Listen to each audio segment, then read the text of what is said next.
आज की कहानी में एक खास बात छुपी है। आप सभी इसे ध्यान से सुनना। यह जीवन कर्म से चलता है और हम इंसानों को अपने सभी कर्मों का फल इसी जन्म में मिलता है। अच्छा किया तो अच्छा फल मिलेगा। अगर मानवता को शर्मसार कर देने वाला बुरा कर्म किया तो उसका फल वही होगा जो रघु और कालिया को मिलने जा रहा है। तुझे बोला था ना मैंने कालिया, 10 रुपए का चकना और ले ले, पर नहीं, तू सुनता कहाँ है मेरी। अरे हो गई ना गलती यार, 2 घूंट बचे हैं, खत्म कर जल्दी से, घर भी जाना है। अरे पर जाएंगे कैसे? कोई बस आएगी तो जाएंगे ना।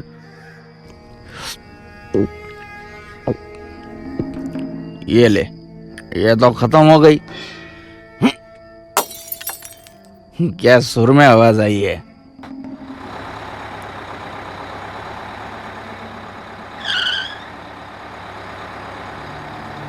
आ जाओ भाई, आ जाओ, आखिरी बस है। ओ मामा आगे बढ़ा, हमें सांता क्रूज नहीं धारावी जाना है, चल फुट। अरे क्या चल फुट बोलते हो बाबा, तुम्हारी किस्मत बहुत अच्छी है। मैंने आज ही धारावी में खोली ली है रहमान भाई के यहाँ, और ये मेरी राम प्यारी बस भी आज रात मेरे साथ धारावी में ही रहेगी। आ जाओ। अरे इतना क्या सोचते हो, अच्छा वक्त है तुम दोनों का, आओ बैठो।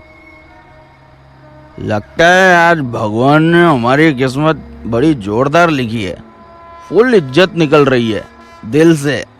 चल कालिया आजा। ठीक है चल। जब कंडक्टर राजी तो क्या करेगा रघु और कालिया पाजी।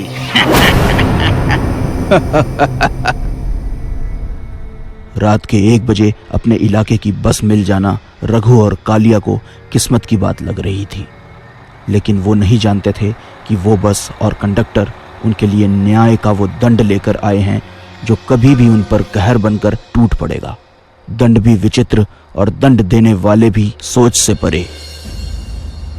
अबे ऐसा क्या देख रहा है, टिकट फाड़ना चाहता है हमारी? अगर खुद को फटे हाल देखना चाहता है तो कोशिश करके देख ले। तुम्हारी तो परमानेंट टिकट कट चुकी है, अब तुम्हें किसी टिकट की जरूरत नहीं। अरे मेरा मतलब है कि हम सब तो अब एक ही इलाके के हैं, तो अब तो तुम दोनों स्टाफ के हो है ना, और स्टाफ का टिकट कहाँ कोई काटता है। अच्छा, जो तूने पूरी बात जल्दी समझा दी, वरना ये रामपुरी घुसता तेरे पेट में, निकलता सीना फाड़ के। ठीक वैसे ही ना, जैसे आज से 10 साल पहले तुमने एक मासूम बच्ची के साथ दुष्कर्म करके उसे मारा था, जब ये बस एक्सल टूटने की वजह से आर्य कॉलोनी में खड़ी थी।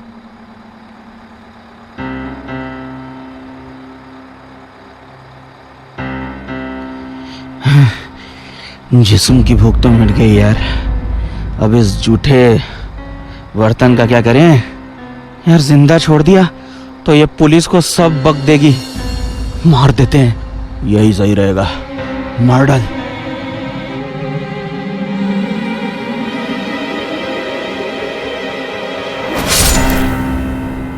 उस वक्त मैं भी इसी बस में था, मैंने सब देखा था, लेकिन कुछ भी कहने से डर गया था। ऊपर से उस लड़की का खून, मैंने यह बात किसी को नहीं बताई, लेकिन क्या? ये बात सीने में दबा देने से मैं बेचैन हो गया। जैसे जैसे दिन गुजरते जा रहे थे, मेरा जीना मुश्किल हो रहा था, और दिन कुछ न कर पाने की गिल्ट के चलते मैंने इस बस में आत्महत्या कर ली। बस उसी दिन से मैं, ये बस और वो लड़की तुम्हारा इसी बस स्टॉप पर इंतजार कर रहे थे जहां से तुमने उसे उठाया था। भगवान का लाख लाख शुक्र है, आज वो इंतजार खत्म हुआ।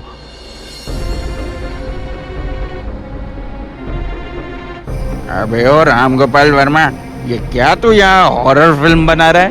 बोल तो ऐसा रहा है जैसे भूत हो तुम दोनों। कोई शक?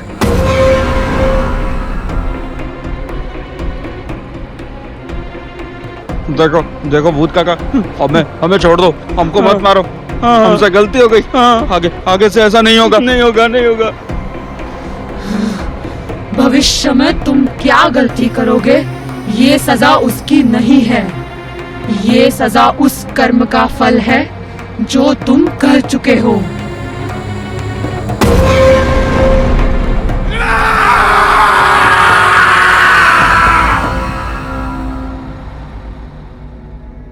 रघु और कालिया को तो उनके किए की सजा मिल गई, लेकिन ऐसी ही कोई गलती करने के लिए अगर आपका दिल भी मचल रहा है तो आर्य कॉलोनी टू सांता क्रूज बस में आपका भी स्वागत है।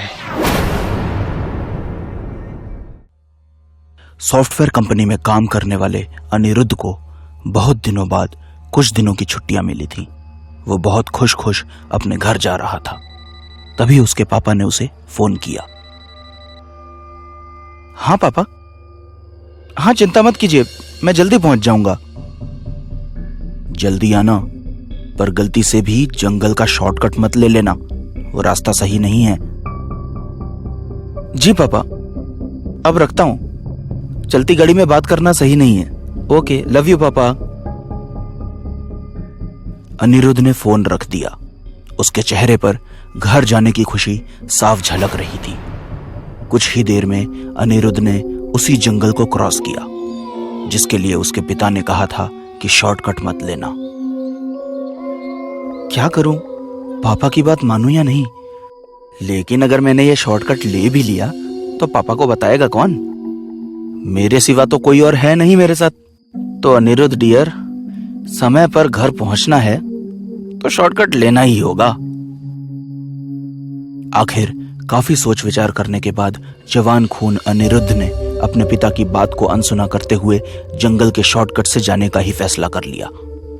अब यह वक्त ही जानता था, या वह जंगल, कि उसके अंदर आने वाले मेहमान के साथ क्या होने वाला है।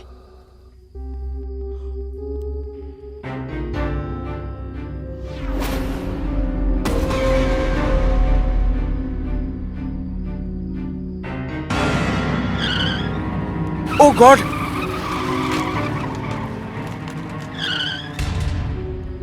लगता है एक्सीडेंट की वजह से टेम्पररी मेमोरी लॉस हो गया है। कुछ समझ में नहीं आ रहा था मैं किस ओर से आया था, इधर से या उधर से।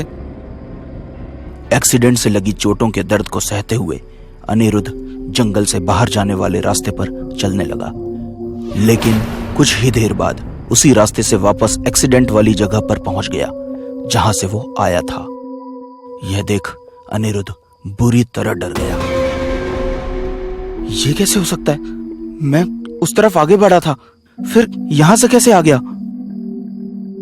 अनिरुद्ध बहुत कोशिश कर रहा था उस जंगल से बाहर निकलने की, लेकिन वो बार बार उसी जगह वापस पहुंच जा रहा था जहां एक्सीडेंट हुआ था। लेकिन तभी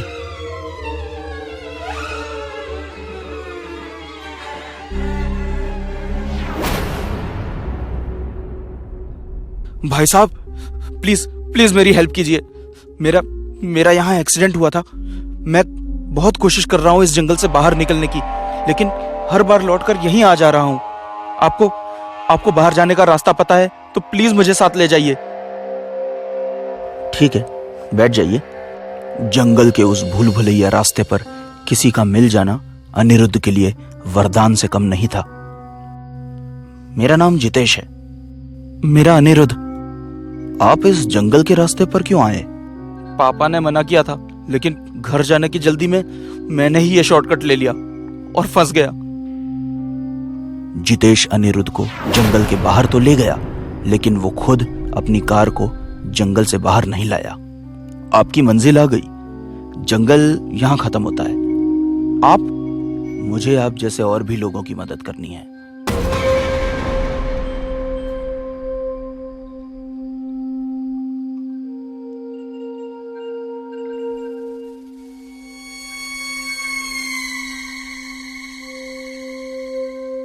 बबलू भाई, आपका भाई इस जंगल में क्या मरा?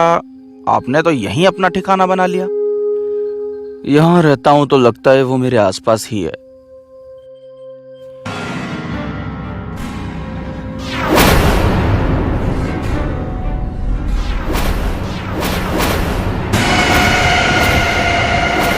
एक मरे हुए आदमी ने अनिरुद्ध को जंगल के बाहर छोड़ा है। यह सोचते ही उसकी हालत खराब हो गई। जंगल के इस शॉर्टकट में उसके साथ एक के बाद एक भयानक एक्सपीरियंस हो रहे थे। वो बुरी तरह डरा हुआ था और एक बार फिर वहां से दूर जाने के लिए उसने एक दौड़ लगाई। वो दौड़ता जा रहा था, दौड़ता ही जा रहा था, लेकिन कुछ ही देर में वो थक कर हांफता हुआ एक जगह रुक गया। तभी उसकी नजर सामने गई। उसकी नजरों के सामने उसकी कार थी। वो फिर वहीं पहुंच गया जहां उसका एक्सीडेंट हुआ था। ये क्या हो रहा है मेरे साथ? मैं पागल हो जाऊंगा। ये मैं बार बार यहाँ क्यों आ रहा हूँ? क्योंकि तुम भी मेरी तरह मर चुके हो और इसकी खबर तुम्हें नहीं। वो देखो।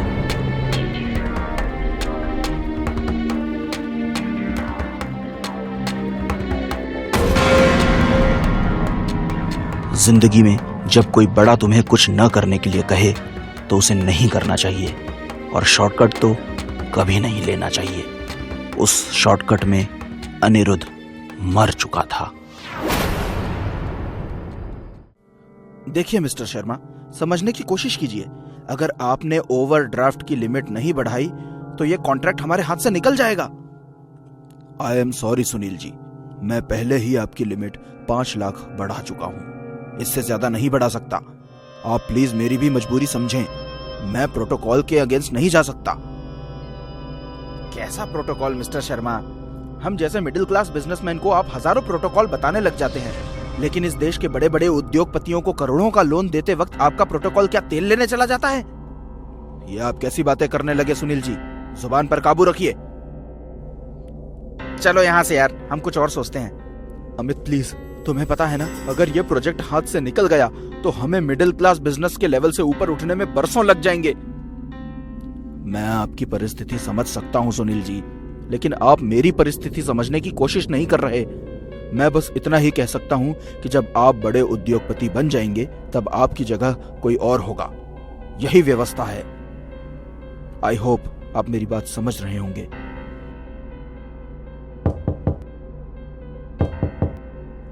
थैंक यू मैनेजर साहब, पैसे मिल गए।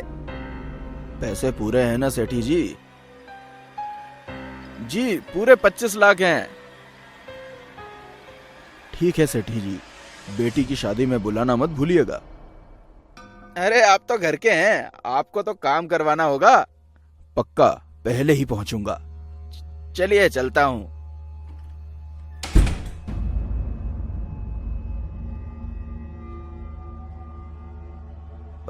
हम भी चलते हैं शर्मा जी।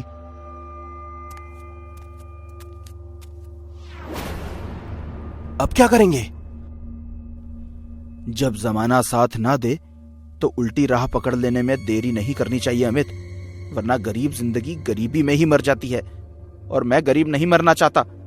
ये प्रोजेक्ट हर हाल में पूरा होगा। तेरी कोई बात मेरे पल्ले पड़ नहीं रही है। तू कहना क्या चाहता है? उस आदमी को लूटेंगे, उसके पास पूरे 25 लाख हैं, हमारा काम चल जाएगा। तू पागल है क्या? हम चोर उचक्के नहीं है सुनील, बिजनेसमैन है। बिजनेसमैन है इसलिए जानता हूं कि मुसीबत के समय क्या करना सही होगा। अब तू चाहे साथ दे या मत दे, मैं ये काम करके रहूंगा। बोल, तेरा क्या फैसला है? अगर उसने हमें पहचान लिया तो उसे मार डालेंगे। जल्दी बोल, साथ देगा या मैं अकेले जाऊं? वो जा रहा है। टेंशन मत ले, मैं ये काम अकेले कर लूंगा।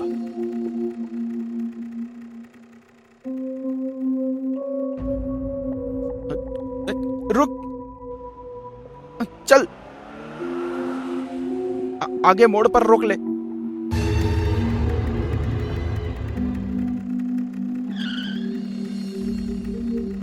क्या हुआ बेटा? कुछ नहीं अंकल, गाड़ी थोड़ी गर्म हो गई है। अरे आप दोनों तो अभी बैंक में थे ना? ठीक है, आगे एक गैरेज है, मैं वहां से मैकेनिक को भिजवाता हूं।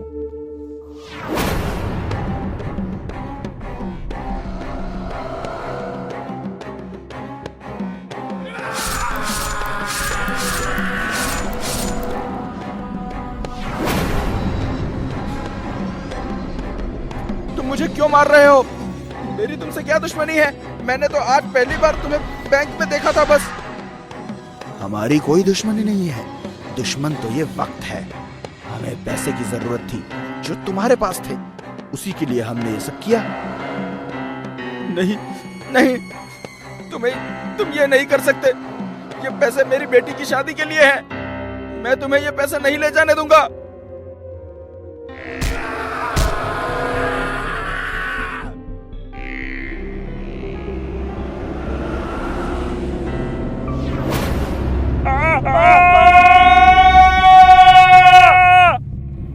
हे आत्मा, इस धरा पर तेरा समय पूर्ण हुआ। आओ, मुझ में समा जाओ। आओ। नहीं प्रभु, मैं नहीं आऊंगा। जब तक मैं बिना कसूर के मिली इस मौत का बदला न ले लूं, तब तक मैं यहां से कहीं नहीं जाऊंगा। यही जीवन चक्र है आत्मा। जीव के धरा पर आने के बहाने बहुत हैं, तो जाने के भी बहाने बहुत हैं। उन्हीं बहानों में से एक बहाने के हाथों तुम मेरे पास वापस आ रहे हो। मुझे आने में कोई दुविधा नहीं है प्रभु, लेकिन जिन लोगों ने मेरी बेटी की शादी और उसके भविष्य पर प्रश्न चिन्ह लगा दिया है, मुझे उन लोगों से बदला लेना है। उन्हें उनके लालच का फल चखाना है। यदि इस जीवन में मुझसे कभी भी कोई अच्छा काम हुआ हो, तो उसका फल मुझे दे दो प्रभु। मुझे अपनी मौत का बदला लेने दो। इस धरा पर रहते हुए तुमने एक नहीं, कई कार्य अच्छे किए हैं आत्मा। उन कार्यों के परिणाम स्वरूप मैं तुम्हारी यह इच्छा भी पूरी करता हूं। अधर्म को धर्म से पराजित होना और बुराई को अच्छाई के हाथों मरना ही नियति है। किंतु इसमें एक समस्या है आत्मा। कैसी समस्या प्रभु? तुम्हारा शरीर तो कुचला जा चुका है, और बिना शरीर के मैं तुम्हें बदला लेने की इजाजत नहीं दे सकता। प्रभु, जिन पत्थरों से उन लोगों ने मेरे शरीर को नष्ट किया है, मैं चाहता हूं मुझे उन्हीं पत्थरों में डालकर इंसाफ करने में मेरी मदद करें। तुम्हारी यह इच्छा पूर्ण हो आत्मा। तथास्तु।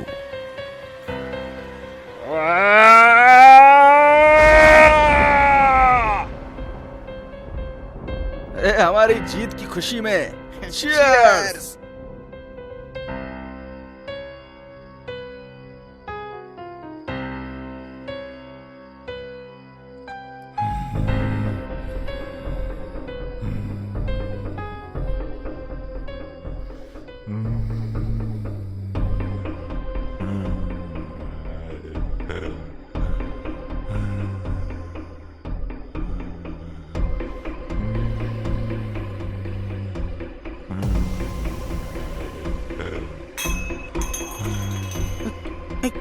ये क्या था?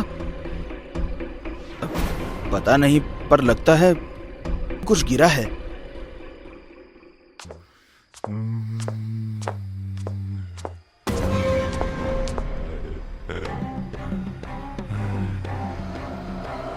मरने के लिए तैयार हो जाओ। तुम कौन हो और ये पत्थर सी शक्ल क्यों बना रखी है? हमारी तुम्हारी क्या दुश्मनी है जो तुम हमें मारना चाहते हो? तुमने 3 सवाल किए हैं, तो आखिर सवाल का मैं तुम्हें सबसे पहले जवाब देता हूँ। मेरी तुमसे कोई दुश्मनी नहीं है। दुश्मन तो ये वक्त है। मुझे मेरे पैसे वापस चाहिए जो तुम्हारे पास थे। उसी के लिए मैं यहाँ आया हूँ।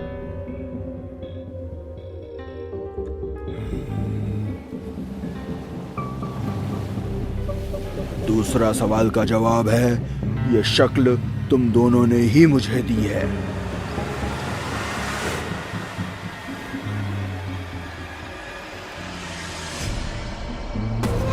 और पहले सवाल का जवाब, हाँ, मैं वही हूँ जिसके बारे में सोचकर तुम्हारी हवा सरक रही है, जिसकी बेटी की शादी के पैसे तुम दोनों ने चुरा कर मार डाला।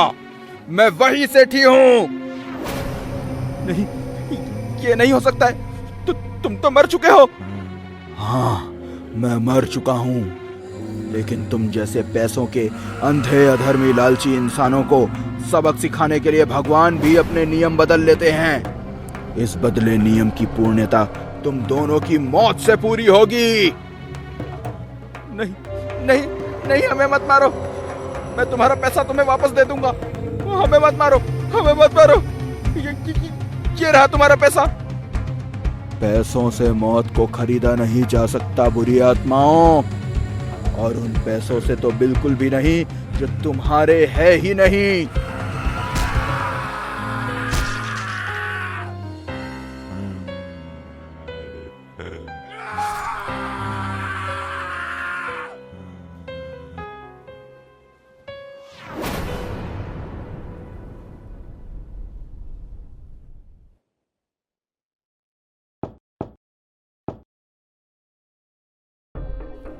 समय पूर्ण हुआ आत्मा, आ जाओ, मुझ में समा जाओ।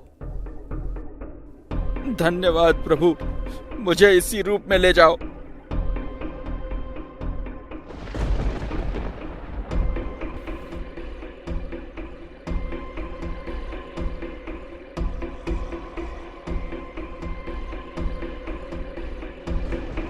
पापा,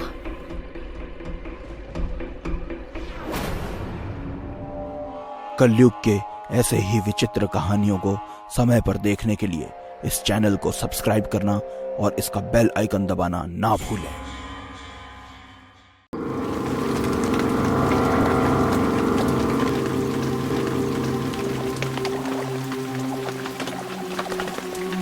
मैनेजर, जेसीबी अभी तक आई क्यों नहीं?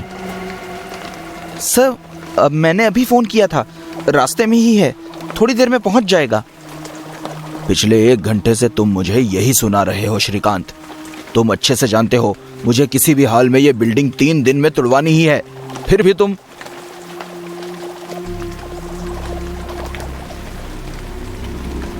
सर आ गया वो, आ गया वो। इतनी देर कहाँ लगा दिया तूने? बोला था ना 7 बजे तक आ जाना। अब मुंह क्या देखता है, शुरू हो जा, तोड़ दे बिल्डिंग।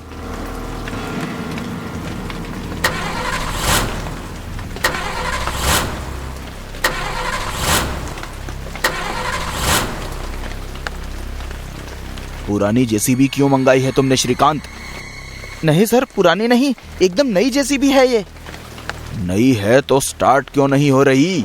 दूसरी जेसीबी मंगाओ।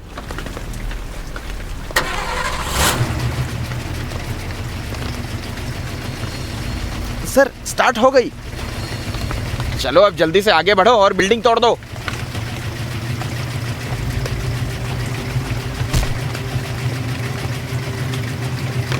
इसे तो ये गाड़ी ऑपरेट करनी भी नहीं आती। सर मगर दूसरी जेसीबी मंगाओ।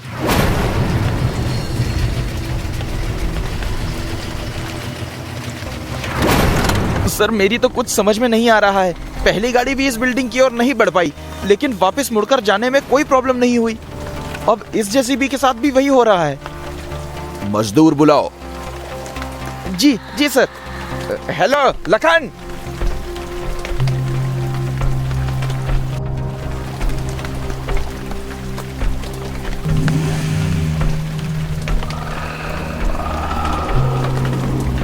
ये पूरी बिल्डिंग 3 दिन में तोड़नी है लखन। फिक्र मत कीजिए साहब, 3 दिन क्या, 3 घंटे में तोड़ देंगे। अब ये बोल बच्चन की दुकान, अगर तूने ये बिल्डिंग 3 घंटे में तुड़वा दी ना, तो सर से बोलकर मैं तुम सबको 4 दिन का पैसा दिलवा दूंगा। प्रॉमिस, लग जा काम पर। चलो भाइयों, कर दो इसे बर्बाद।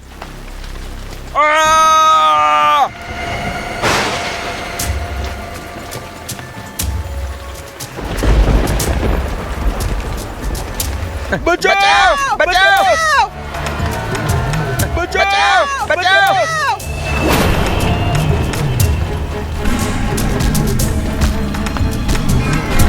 बचाओ बचाओ। सिंघानिया सेठ, आज के बाद अगर किसी ने भी इस बिल्डिंग को तोड़ने की कोशिश की तो सबको ऐसा तोड़ूंगा कि दुनिया का कोई भी डॉक्टर उनकी हड्डियां नहीं जोड़ पाएगा। साहब माफ कीजिए, हमसे ना हो पाएगा। श्रीकांत, तुम ठीक हो? नहीं सर, बॉडी के सभी पार्ट हिला डाले हैं कमीने ने। श्रीकांत, इस भूत ने सामने आकर बता दिया है कि हम इसकी वजह से ही बिल्डिंग को नहीं तोड़ पा रहे हैं। इसी ने जेसीबी मशीनों को रोका था। बिल्कुल 100% सही पकड़ा है सर आपने। अब तो ये प्रोजेक्ट भूत के जाने के बाद ही शुरू हो सकता है सर। और ये ना तो तुम जानते हो और ना ही मैं कि ये भूत इस बिल्डिंग से कब जाएगा। Exactly sir.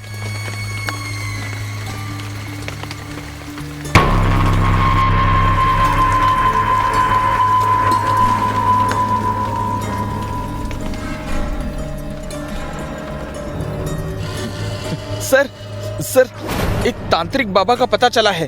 वो 100% गारंटी के साथ भूत भगाने में माहिर है सर। कितनी देर में आएगा वो? सर बुला चुका हूं, बाबा बाहर ही बैठे हैं। गुड, उन्हें अंदर बुलाओ। जी सर।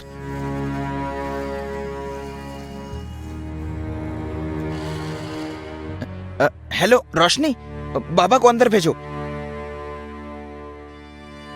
बाबा, श्रीकांत ने बताया कि आप भूत भगा देते हैं।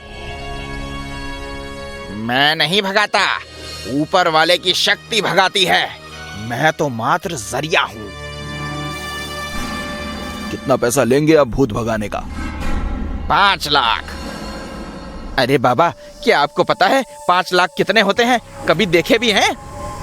डन, भूत भगा दो, 5 लाख आपके। अरे सर मगर। गाड़ी निकालो।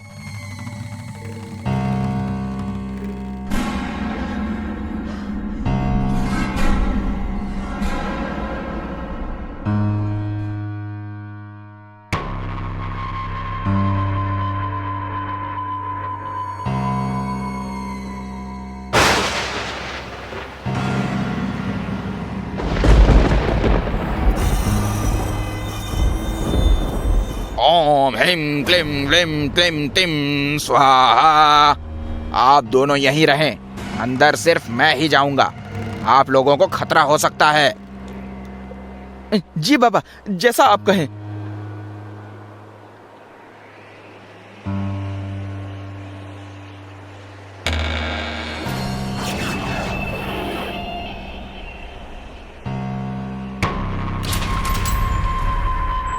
तू जो कोई भी है सामने आ जा, बाबा के सामने आ जा, वरना मैं तुझे भस्म कर दूंगा। ओम हिम क्लीम व्लीम टिम टिम स्वाहा। ओम हिम क्लीम व्लीम क्लीम टिम स्वाहा। बाबा, यहाँ से 9 2 11 हो जा, वरना मार मार के भूत बना दूंगा तुझे भी। देखते हैं कौन किसको भूत बनाएगा। ओम ओम फट स्वाहा।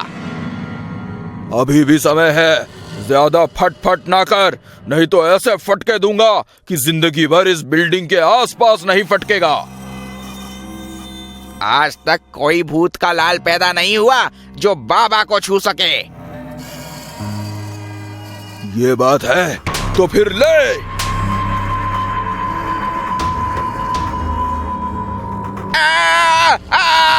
अरे अरे, ये क्या कर रहा है भूत?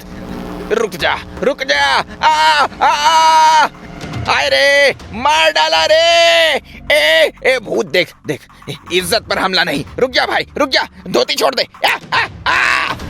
अरे धोती क्यों खींच रहा है? अरे तोड़ डाला, फोड़ डाला, पूरे शरीर का कर दिया चिंगा लाला। माफ करना बच्चा, ये भूत इस बाबा के बस की बात नहीं है। क्या हुआ आपको? बहुत परेशान लग रहे हो। हमारे पुराने घर पर जिस भूत ने डेरा जमा रखा है, वो उसे तोड़ने नहीं दे रहा। बस इसी बात से परेशान हूँ। उसका टूटना जरूरी है। मैं एक बात बोलूं, हमारी जगह पर जो भी कोई भूत या शक्ति है वो बुरी नहीं है, क्योंकि जो भी उस जगह पर जाता है भूत उसे जान से नहीं मारता, बल्कि सिर्फ मार मार कर भगाता है। मेरी मानो तो जाकर खुद उससे बात करके देखो, शायद कोई हल निकल आए।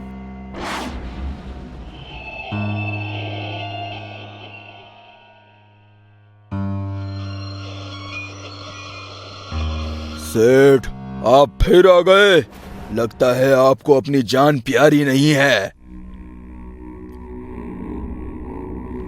जान चले जाए तो ठीक है, लेकिन इस बंगले पर प्रोजेक्ट बनना है।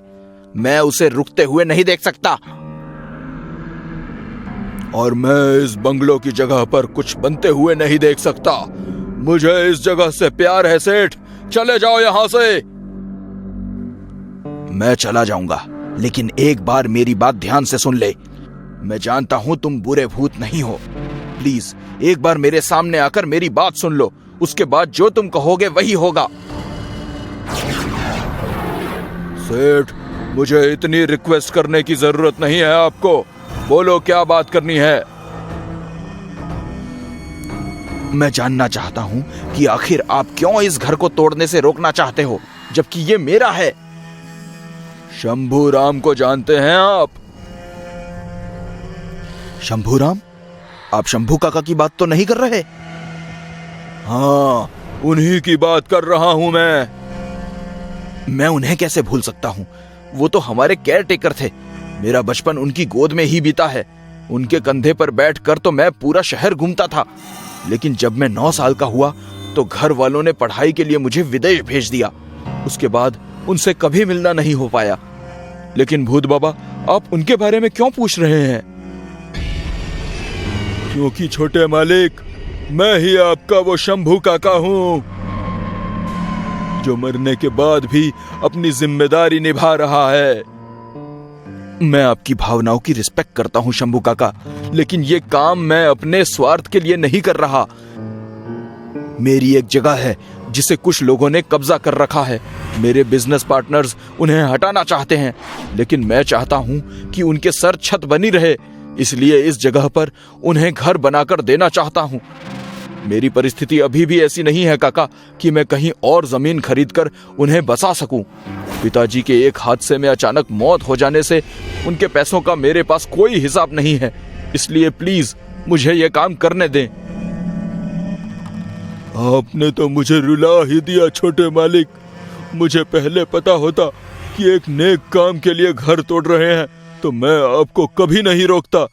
मुझे माफ कर दीजिए, मैं यहाँ से चला जाऊंगा, लेकिन उसके लिए आपको मुझे पिछले 20 साल की सैलरी देनी होगी। सैलरी? मैं मजाक कर रहा हूँ। अब ध्यान से सुनिए छोटे मालिक, आपके पिताजी ने BHD, ISISI और STB बैंक के लॉकर में अपने हर एक पैसों का हिसाब रखा हुआ है।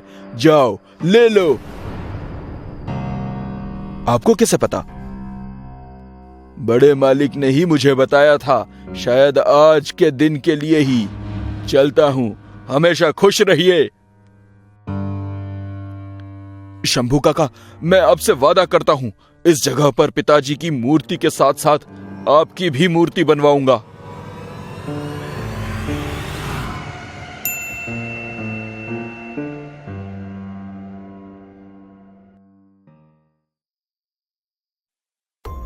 कमलापुर गांव में कमला भूतनी का आतंक छाया था। वो जब भी किसी नई दुल्हन को देखती तो उस पर सवार हो जाती थी और बाद में उसके पूरे परिवार को एक एक करके मारकर खा जाती थी। उसकी डरावनी कहानियां पूरे गांव में बच्चा बच्चा जानता था। अब आगे। काली अंधेरी रात में एक जंगल के रास्ते से 4 गाड़ियां जा रही होती हैं, जिसमें से एक दुल्हा दुल्हन की सजी हुई कार भी होती है। सब लोग हंसी मजाक करते हुए जा रहे होते हैं। तभी अचानक रोली को बहुत तेज प्यास लगने लगती है और वो अपने पति से कहती है, सुनिए, मुझे बहुत तेज प्यास लग रही है। क्या हुआ? क्या कुछ कहा तुमने? मुझे बहुत तेज प्यास लग रही है। थोड़ी देर रुक जाओ, घर बस 1 घंटे की दूरी पर है। घर चलकर पानी पी लेना, और वैसे भी इस जंगल में कहां पानी मिलेगा। ठीक है। रोली को कार की खिड़की से जंगल के रास्ते में एक कुआं दिखाई देता है। वो राकेश से कार रुकवाकर पानी लाने को कहती है। राकेश अब कार रुकवाकर कुएं से पानी लाने जाता है, लेकिन रोली से प्यास बर्दाश्त नहीं होती और वो भी उसके पीछे जाती है। अरे तुम कार से नीचे क्यों उतरी? क्या तुम्हें पता नहीं है कि यह जगह सेफ नहीं है? मुझे बहुत तेज प्यास लगी थी। अरे तो मैं पानी ला ही रहा था, जाओ तुम कार में जाकर बैठो। तभी अचानक रोली बहुत तेजी से आगे कुएं की तरफ झुकती है, जैसे पीछे से किसी ने उसे धक्का दिया हो, और उसके हाथ में बंधा शादी का चाकू और कंगन खुलकर कुएं में गिर जाता है। लेकिन रोली को इसका पता नहीं चल पाता। रोली को संभालते हुए राकेश चिल्लाता है, अरे रोली संभालो। मुझे लगा किसी ने मुझे पीछे से धक्का मारा। जाओ जाकर कार में बैठो। अब रोली कार में डरे सहमे बैठी होती है और कुएं के पास के सीन को याद कर रही होती है। तभी थोड़ी देर में सारी गाड़ियां घर पहुंच जाती हैं। सुनीता रोली को बड़े प्यार से कार से उतारकर घर में प्रवेश कराती है।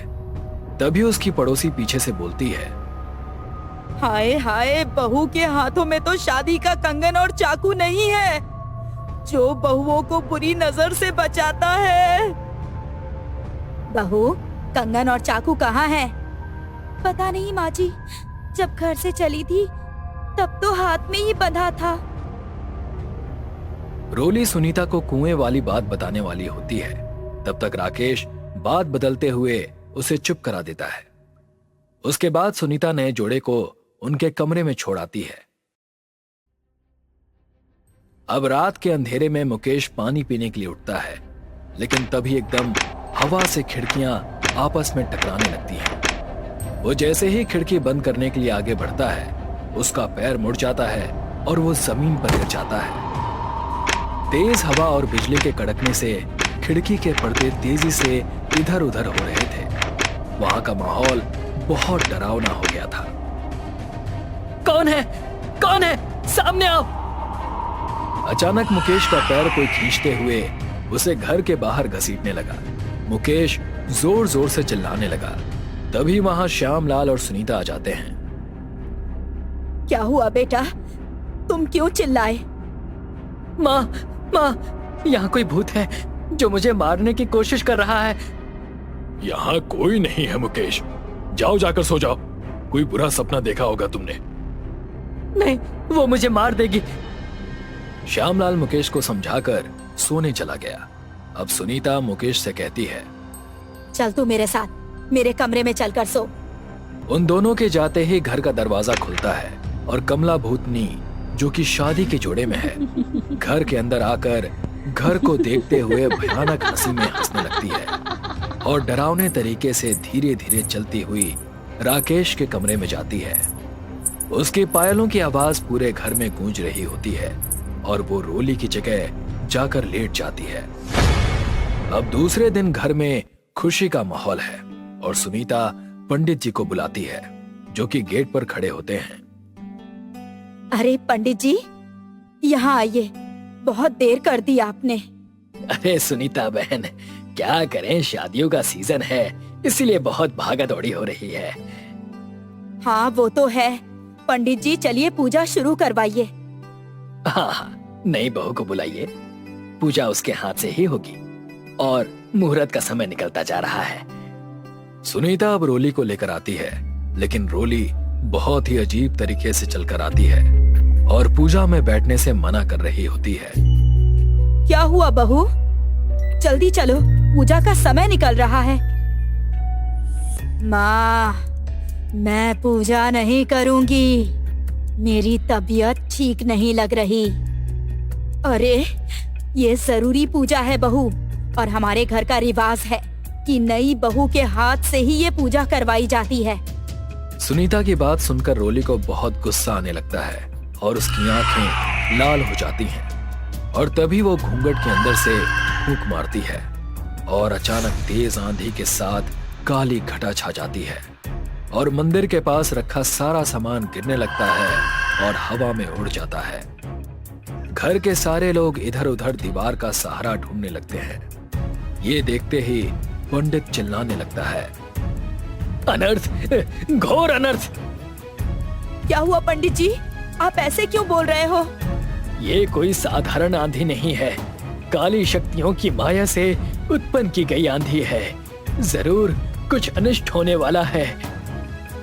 अब पंडित की नजर रोली पर पड़ी, जो कि एक जगह बिना हिले डुले खड़ी सब देख रही थी, और बाकी पूरे घर के लोग इधर उधर परेशान आंधी से बचने की कोशिश कर रहे थे। पंडित तुरंत अपने झोले से गंगा जल निकालकर हवा में चारों तरफ छिड़कते हुए मंत्रों का उच्चारण करता है। थोड़ी देर में सब शांत हो जाता है, लेकिन रोली पंडित को घूरने लगती है। तभी सुनीता उसे कमरे में जाने के लिए कहती है। पंडित जी, आप किस अनिष्ट की बात कर रहे थे?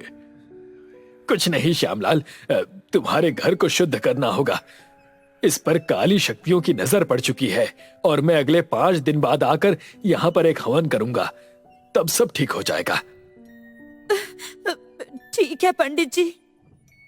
अब रोली घर में रोज कोई ना कोई अजीब हरकतें करने लगती है, और एक दिन दोपहर में सुनीता रोली को देखकर चिल्लाती है। उसकी चीख सुनकर घर के सारे लोग वहां आ जाते हैं। क्या हुआ माँ, तुम ऐसे क्यों चिल्लाई? इसको देखो, ये पागल हो गई है क्या? ये क्या खा रही है?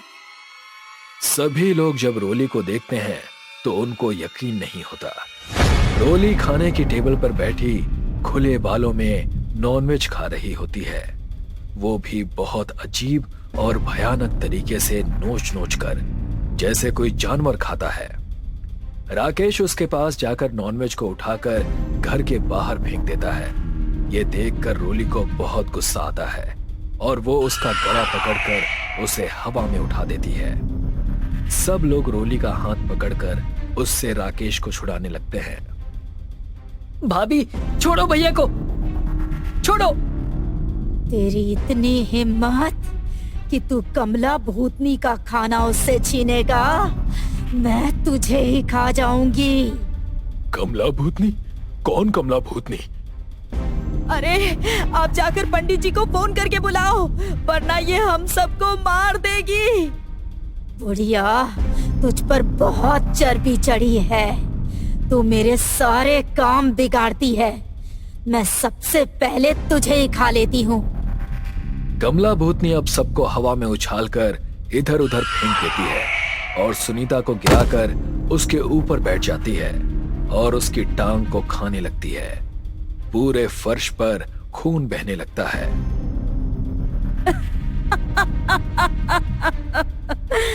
अरे वाह बुढ़िया, तेरी जुबान भले ही कड़वी है, लेकिन तेरा मांस बहुत स्वादिष्ट है।